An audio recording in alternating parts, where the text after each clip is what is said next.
we've talked about this historically, we've had very similar unexplored territories with various pieces of technology, all basically conceptually the same, contextually different. But in terms of today's landscape, in today's education system, what are maybe significant gaps that you too might see that might leave students unprepared? What are maybe significant areas we really have to hone in on that are not being covered right now, and it might be to the detriment of students? I think it's so new and it's so rapidly changing.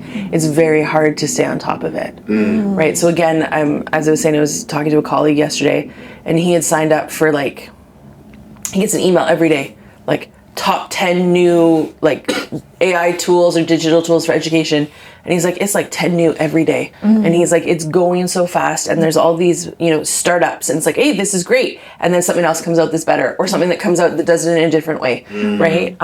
And so I think we need to learn to say no to good things, right? Which we don't always want to do. We're like, this is great. We're going to replace what we did with this new great thing.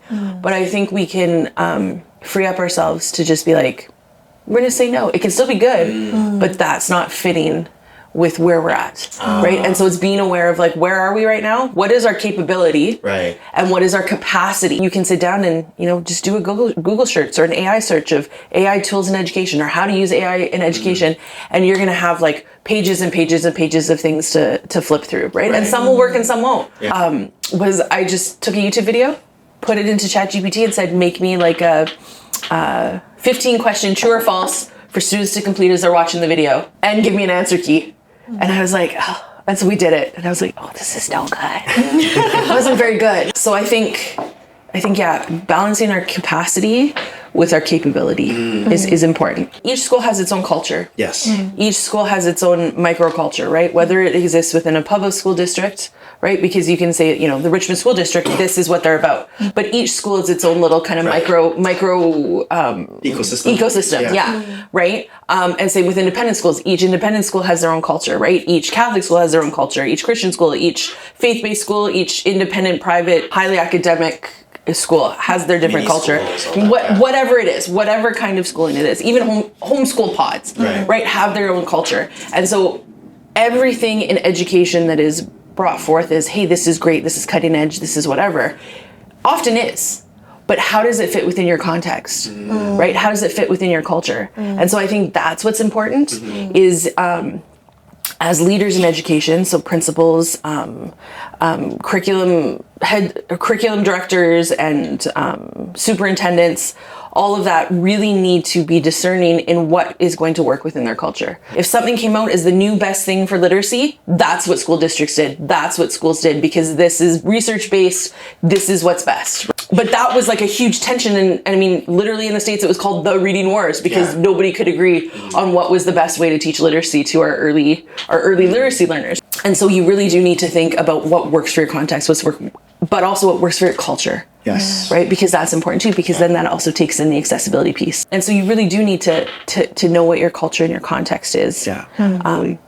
Before you can incorporate whatever it is you're going to incorporate. I think before we're able to define the gap, I think people are looking for, in general crowd, we're looking for where are we going. I think that's some kind of answer or even direction. It doesn't have to be specific, saying that, in 20 years of time, once they're ready for the job market, then they definitely need this skill, that skill, this, then the other kind of a skill.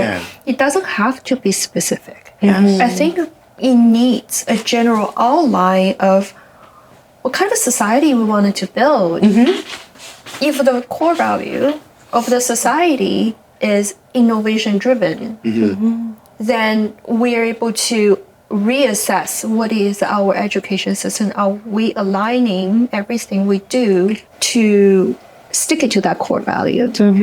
If we say, the government say, our core value is a human and environment balance, then we'll be able to assess our current education system and see how we'll be able to find a gap anywhere, be able to align into that value that we're heading, where we want to stick. Future is always hard to tell, and there will always be gap that needs to fill. Yeah. So, but when people in general under this umbrella of a system, people need to know where they're going. Because right now, I think that people are picking on this gap by themselves under their own definition. Yes. Yeah. Right? You know, some parents think, oh, the gap is my children don't know the coding, or grade 7 already, he's not going to be able to get into university. And it's for some gap from the children's perspective is, oh, my peers or it's like they already got out this AP classes, they're already advanced, I'm not catching it up. So everyone define that gap differently, but for that whole education system, how we are able to define our own gap that needs to align where we are going. What kind of talents we wanted to create. Yeah.